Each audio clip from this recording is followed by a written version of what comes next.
Hello বন্ধুরা, welcome to রুমানাস kitchen. আজকে আমি বানাবো চিংড়ি মাছ সরষে আর পোস্ত দিয়ে। তা আমি চিংড়ি মাছগুলোকে পুরো সব খোলাগুলোকে ছাড়িয়ে নেবো এইভাবে। আপনারা ভিডিওটা প্রথম থেকে শেষ পর্যন্ত দেখতে থাকবেন। তা সরষে পোস্ত চিংড়ি মাছ আমি কিভাবে বানাই সব খোলাগুলোই ছাড়িয়ে নেব।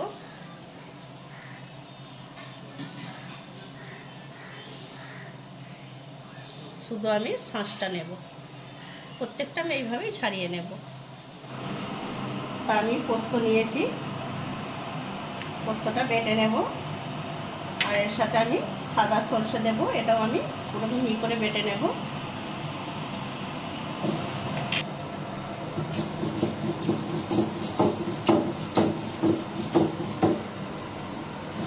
মাছটায় আমি লবণ দেবো অল্প করে, সামান্য হলুদ গুঁড়ো দেব। একটা আমি মিক্স করে নেব, মাছটাকে চামচ দিয়ে করে নেব।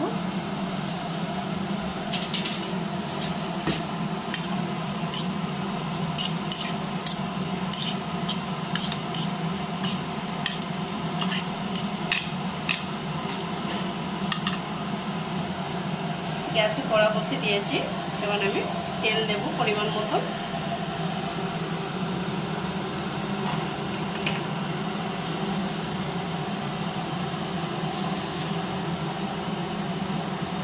তেলটা একটু ভালো করে গরম করে নিতে হবে, নাহলে কাঁচা তেলের ঝাঁঝ একটা গন্ধ। তেলটা গরম হয়ে গেছে, এবার আমি চিংড়ি মাছটা ভেজে নেব।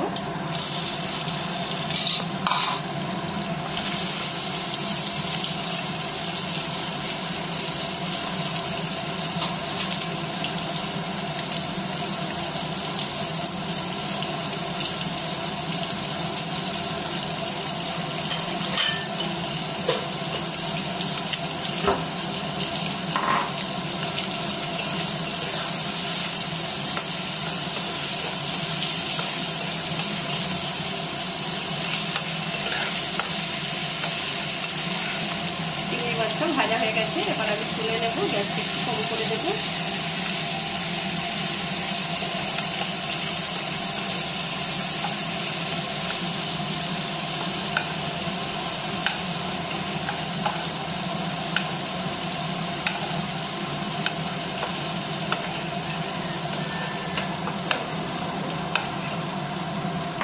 কিছুটা তেল দিয়ে দেবো।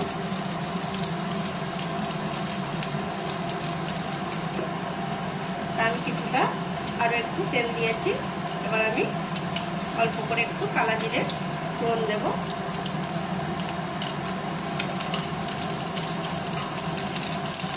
একটা পেঁয়াজ কুচি দেব।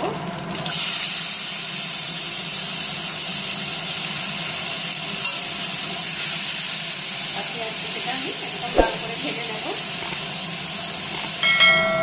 তা দেখুন, পেঁয়াজটা আমি হালকা একদম লাল করে নিয়েছি, খুব একদম লাল করি না। তাই এর মধ্যে আমি রসুনের পেস্ট দেবো হাফ চামচ, এটাকেও আমি একটু লাল করে নেব।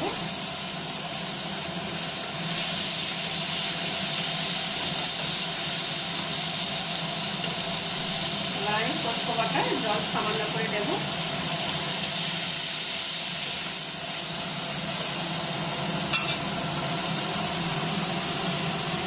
হলুদ গুঁড়ো দেব হাফ চামচ,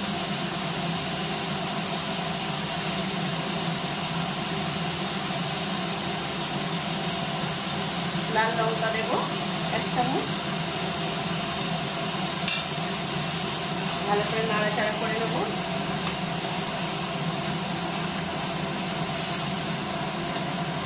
লবণ দিয়ে আছে চিংড়ি মাছে, তবু আমি স্বাদ মতন দেব।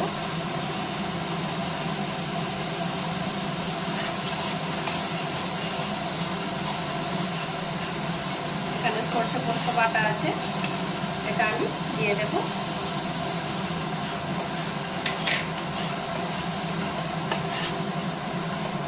আরও একটু করে নাড়াচাড়া করে নেব।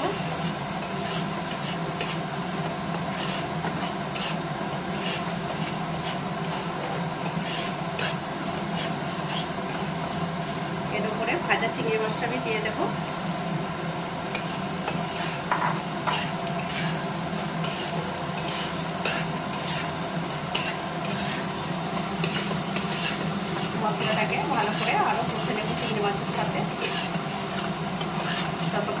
ধারে।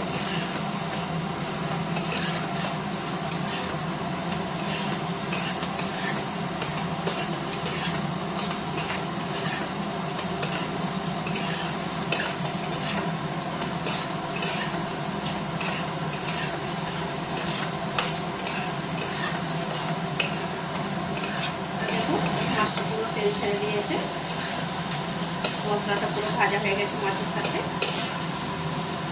এবার আমি সরষে পোস্ত জলটা দিয়ে দেবো, খুব বেশি জল দেবো না, এটাই দেবো।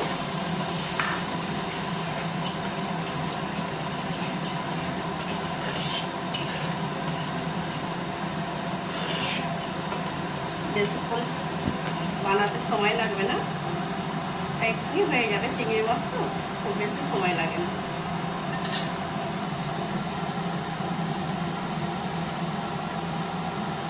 দেখুন চিংড়ি পোস্ত আমার বানানো হয়ে গেছে। এবার আমি একটু হালকা করে কাঁচা সরষের তেল দিয়ে দেবো। চিংড়ি পোস্ত ইলিশ মাছের মতনই রান্না করতে হয়, তা আমি এইভাবেই রান্না করেছি। আমার রেসিপি যদি আপনাদের ভালো লেগে থাকে লাইক শেয়ার কমেন্ট করবেন, আমার চ্যানেলটিকে আপনারা একটু সাবস্ক্রাইব করবেন। আপনারাও এইভাবে বানান, গরম ভাতে পরিবেশন করুন, অসাধারণ।